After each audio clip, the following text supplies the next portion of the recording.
الله الله الله أكبر الله الله الله أكبر لا إله إلا الله.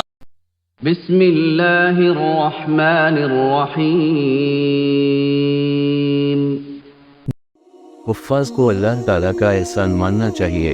حضرت پیر ذوالفقار نقشبندی صاحب کی اپنی زندگی کا ایک واقعہ ہے. حضرت فرماتے ہیں کہ ہمارے محلے کی مسجد میں ایک حکیم صاحب تھے. مسجد کے کونے پر ان کی دکان تھی. ان کا نام احمد بخش تھا. وہ قرآن پاک کے بڑے اچھے حافظ تھے اور قرآن خوب پڑھتے تھے.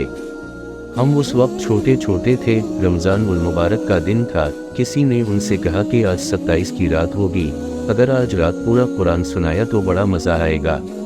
ان کا حفظ بھی بڑا پکا تھا. وہ کہنے لگے کہ اچھا میں آؤں گا. مسجد کوثر میں ان کو سنانا تھا. اس وقت عزیز کی عمر 9 سال کے قریب تھی. عزیز بھی وہاں پہنچ گیا. حافظ صاحب نے 2 رکعت کی نیت باندھ لی. انہوں نے ایک رکعت میں 29 پارے پڑھائے.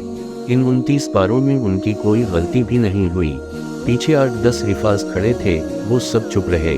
کہیں کوئی اٹکن بھی پیش نہیں آئی کہ پیچھے سے کوئی لقمہ دے دیتا. پڑھتے چلے گئے. 29 پاروں کے بعد انہوں نے رکوع کیا. پھر دوسری رکعت کے لیے کھڑے ہوئے. اللہ تعالیٰ کی شان دیکھیں کہ انہوں نے آخری پارہ بھی کافی پڑھ لیا.